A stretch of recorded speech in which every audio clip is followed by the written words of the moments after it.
இன்றைக்கு நம்ம எல்லாம் சர்ச்சுக்கு 2 மணி நேரம் வந்தாலே பெரிய ஊழியம் செய்யறேன்னு நினைக்கிறாங்க. ஊழியம் செய்றீங்களா? ஆமாங்க, 2 மணி நேரம் சர்ச்சுக்கு போறல காணிக்கை எடுப்பேன் பிரதர். சர்ச்சில் போய் காணிக்கை எடுக்க பெரிய ஊழியம் செய்யறாங்களா? காணிக்கை எடுப்பேன் பிரதர். எனக்கு ஊழியமே தர மாட்டேங்கிறாங்க. என்ன தர மாட்டேங்கிறாங்க? மைக் தர மாட்டேங்கிறாங்க. தந்தா தானே பாட்டு பாட முடியும். ஊழியன்னா என்ன?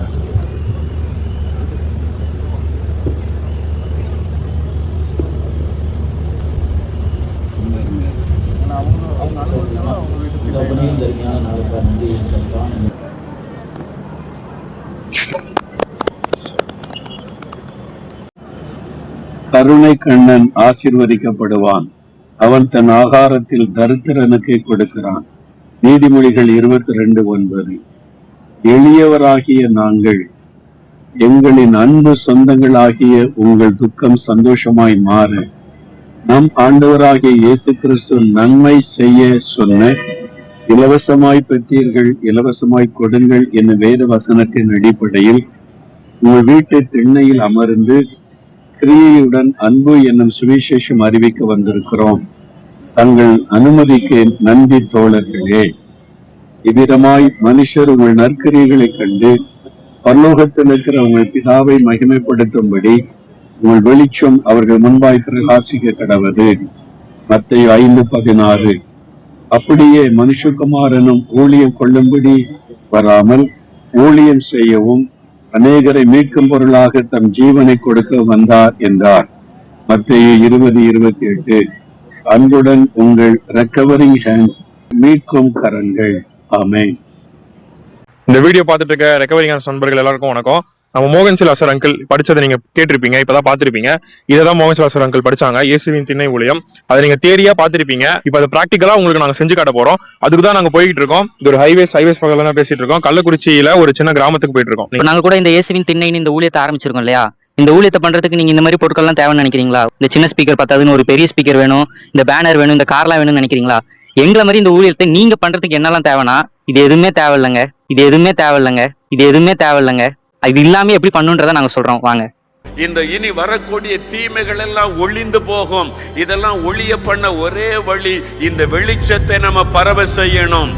ஒளி என்ன வெளியே போய் சுவிசேஷத்தை அறிவிக்கணும். அல்லேலூயா. எல்லாருக்கும் வணக்கம்மா. வணக்கம் ஐயா. ஐயா வணக்கம். நாங்க சென்னையில இருந்து வந்திருக்கோம். ஏற்கனவே ஐயாவுக்கு தெரியும், கண்ணையாவுக்கு தெரியும். நம்ம பொங்கல் லீவோட வந்தோம், பாத்திருப்பீங்க அந்த முருங்கை மர தோப்புக்குள்ள. இதுல என்ன படிக்க தெரியுமா உங்களுக்கு? சரி. இயேசுவின் திண்ணை. இந்த திண்ணையில உட்கார்ந்து உங்க கூட பழக்கம் விட சொல்லி யார் சொல்லியிருக்காங்கன்னா இயேசு கிறிஸ்து சொல்லி அனுப்பிச்சிருக்காங்க. கண்ணையா, உங்க பொறுப்பு. உங்க இந்த சுத்தி உள்ள எல்லா கிராமங்கள்லயும் ஒரு திண்ணையை நீங்க விடப்படாது. எல்லாத்தையும் லிஸ்ட் எடுக்கிறீங்க. ஐயா வந்து பாத்தீங்கன்னா திறனாளி. நல்ல 2 கையும் காட்டுங்க. 100 கிலோ அரிசி மூட்டையை ஒத்தாலாம் தூக்கிடுவாப்ல ஐயா. கைதான் அப்படி. விழுப்புரம் மாவட்டம் கோஆர்டினேட்டர் நீங்க தான் ஐயா. உங்களுக்கு போஸ்டிங் போட்டாச்சு. என்னது செயலாளர்? யாரு நீங்க? எதுக்கு எதுக்கு நீங்க கோஆர்டினேட்டர்? செயலாளர். இயேசுவோட செயலாளர் ஐயா. இயேசுவின் திண்ணை ஊழியத்துக்கு நீங்க தான் விழுப்புரம் மாவட்டத்துக்கு செயலாளர். மாசம் இனி வரக்கூடிய காலங்கள்ல நீங்க எல்லாரும் ஒத்துழைப்பு கொடுக்கணும். சரிங்க. நீங்க ஐயா தான் செயலாளர், நீங்க தான் பொருளாளர், நீங்க தான் ட்ரெஷரரு, அம்மா தான் ட்ரஸ்டி, அவங்கதான் சேர்மனு. இந்த மாதிரி நம்மளாம் என்ன பண்ணணும்? இப்ப அரிசி மூட்டை கொடுக்குறோம்னு வைங்களேன். எல்லாரும் யாரு? நம்ம சொந்தக்காரங்க, நம்ம நண்பர்கள். அவளுக்கு போய் எப்படி கொடுக்க? நான் அவகிட்ட பேச மாட்டேனே. செத்தாலும் அவன் மூஞ்சி அவ வீட்டுல முடிக்க கூடாது இருக்கேன், திண்ணையில போய் உட்கார்றதா? அந்த மாதிரி எல்லாம் என்ன பண்ணக்கூடாது, இருக்கக்கூடாது. அதுக்குதான் இந்த இயேசுவின் திண்ணை. இனிமே அடுத்த தடவை நம்ம யார் வீட்டுக்கு போக போறோம்னா, இங்க உட்கார்ந்து இருக்க நீங்க யார் யார் கூட எல்லாம் சண்டை போட்டிருக்கீங்களோ அவங்க வீட்டு திண்ணைக்கு என்ன பண்ண போறோம்?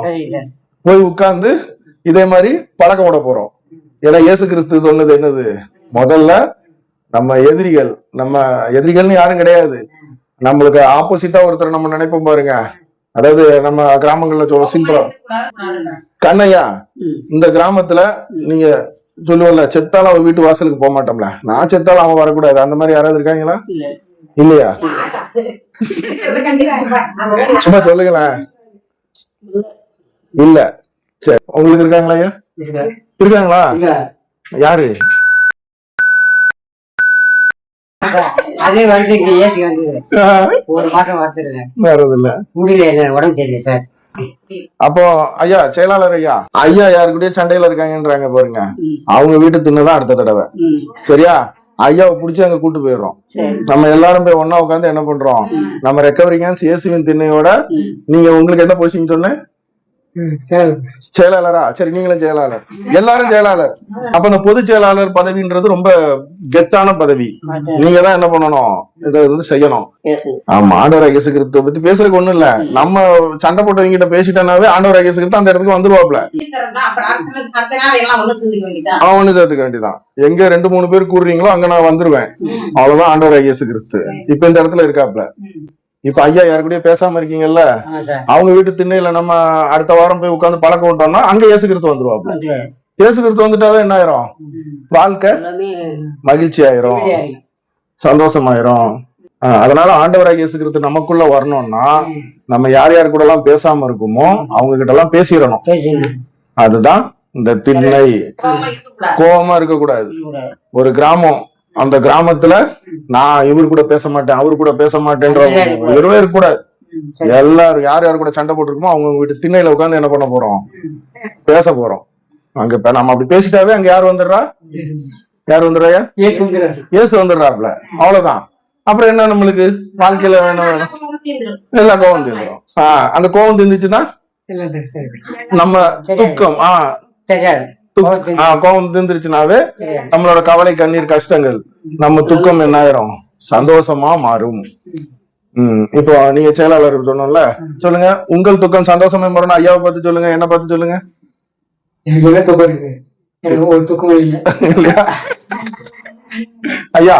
எந்த கவலையும் இல்லை சார், எனக்கு உடம்புலாம் சரியில்லை. சரியில்லை, இந்த கவலை இல்லை சார். ஒரு கண்ணு மாடு ஏறு ஓட்டினா சேர் அடிச்சு அந்த கரும்பு கூட நீந்துருச்சு. ஓ, மாடு குத்திருச்சு. அந்த கரும்பு இல்ல பாருங்க. ஆமா, 84 ஆகுது சார் வயசு எனக்கு. 84 வயசு. எனக்கு சொந்த வீடு இல்ல, பொண்டாட்டி புள்ள இல்ல. இப்ப செப்பிலி பொய் சொல்லக்கூடாது சார், சொல்லக்கூடாது, பொய் சொல்லக்கூடாது. ஆமா, ஐயா கிட்ட ஆரம்பிச்சு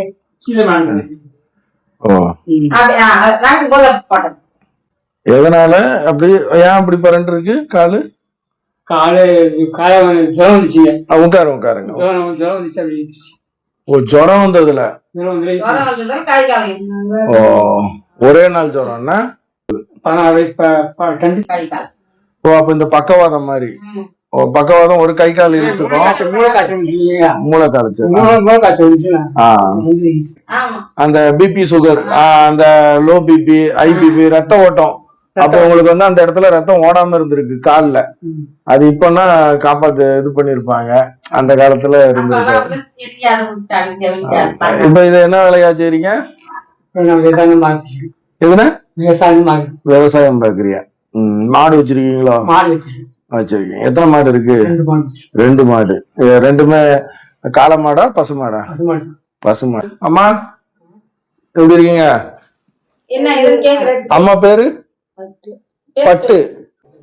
கால் கை வலிக்கு. அம்மா பேருமா? பச்சை.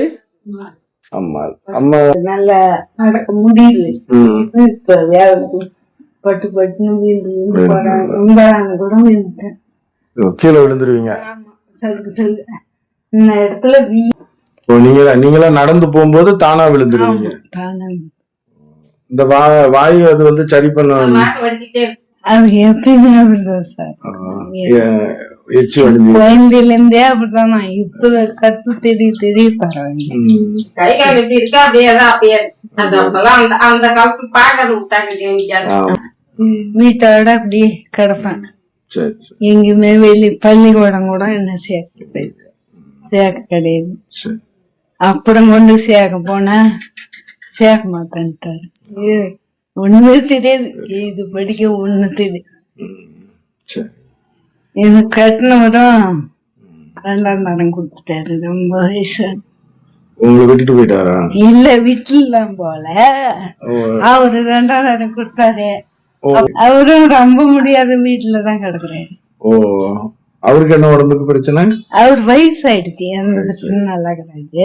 வயசு 80-85 வயசு. உங்களை 2ஆம் தரமா கல்யாணம் பண்ணி கொடுத்துட்டாரு உங்க அப்பா. ஆமா, ரொம்ப லெவல் போட்டுட்டு கிடக்குது சார். நிறையவே அனுப்புவீங்க. கொஞ்சம் நான் போனா கொஞ்சம் நிறையவே நம்பிந்துறேன். அப்படி விழுந்துருவீங்க. அவர் கஷ்டமா நான் உங்களுக்கு அடுத்த தடவை வரும்போது சென்னையில இருந்து எல்லாருக்கும் தைலம், எல்லாம் இப்போதைக்கு உங்களுக்கு தேவை எல்லாருக்கும் தைலம். ஆமா, அதை வாங்கி தரேன். அப்புறம் இந்த சென்ட் அடிப்போம்ல, அந்த மாதிரி இது இருக்கும், வலி மருந்து இருக்கும். அதையும் என்ன பண்றேன், வாங்கிட்டு தாரேன். நீங்க அடிங்க. அப்படியே நம்ம கொஞ்சம் கொஞ்சமா என்ன பண்ணுவோம், முட்டி 2 வலிக்கு. அதான் உங்க கண்ணுக்கு நம்மளால இப்போதைக்கு எதுவுமே, ஏன்னா உங்களுக்கு வயசாயிடுச்சு. இதுக்கப்புறம் 84 ஆயிடுச்சு. அப்ப கண்ணு இனிமே நம்ம ஆபரேஷன் பண்ணாலும் உங்களுக்கு சுகர்லாம் இருக்கா? இல்ல. அப்போ பிபி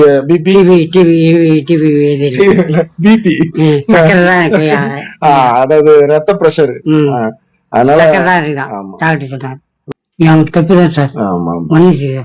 வேற என்னென்ன வேணுமோ இந்த மாதிரி தைலம், அந்த மாதிரி பொருட்கள்லாம் என்ன பண்றேன், உங்களுக்கு வாங்கிட்டு வரேன்.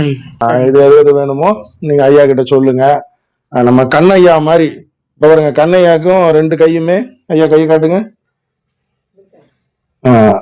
பெண்டா இருக்கு. இருந்தாலும் கண்ணையா தன்னோட உடல்ல உள்ள எந்த குறைகளையுமே என்ன பண்றது இல்ல. அன்னைக்கு போன தடவை வரும்போது கரும்பு, அந்த பொங்கலுக்கு வரும்போது கரும்பை மொத்தமா தூக்குறேங்காப்ல. அதுக்கு முன்னாடி 2 மூட்டை அரிசி என்ன பண்ணிட்டாப்ல, தூக்கிட்டாப்ல. என்னால கூட தூக்க முடியல. அந்த மாதிரி நம்ம கண்ணையா, அந்த மாதிரி ஒவ்வொரு ஊர்கள்லாம் நம்ம இனிமே என்ன பண்ணுவோம். சரியா? நீங்க யாரு? நம்ம ரெக்கவரிங் ஹேண்ட்ஸ் இயேசுவின் திண்ணை ஊழியத்துல நீங்க யாரு? என்ன போஸ்டிங் கொடுத்தவங்க கிட்ட? போஸ்டிங்க மறந்துட்டியலா?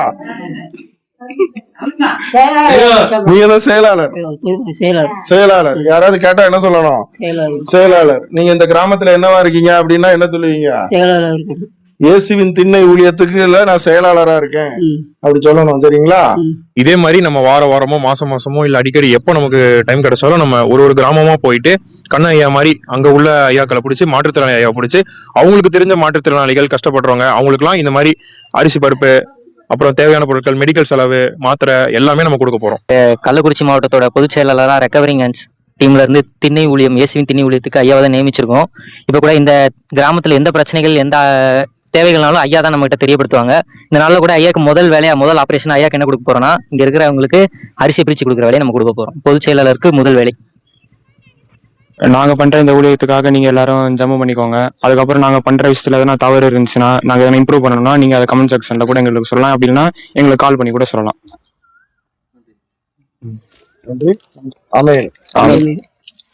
ஊழியர்னா என்ன? வெளியே போய் சுவிசேஷத்தை அறிவிக்கணும். அல்லேலூயா. சுவிசேஷத்தின் ஒளியை நீங்கள் பரவ செய்தா இந்த இருளின் ஆதிக்கங்கள் முடிவடையும், கொள்ள நோய் ஓய்ந்து போகும், இந்த இனி வரக்கூடிய தீமைகள் எல்லாம் ஒளிந்து போகும். இதெல்லாம் ஒளிய பண்ண ஒரே வழி, இந்த வெளிச்சத்தை நம்ம பரவ செய்யணும். சுவிசேஷம் என்கிற வெளிச்சத்தை பரவ செய்யணும். அப்பொழுது தானாக கொள்ள நோய் ஓய்ந்து விடும்.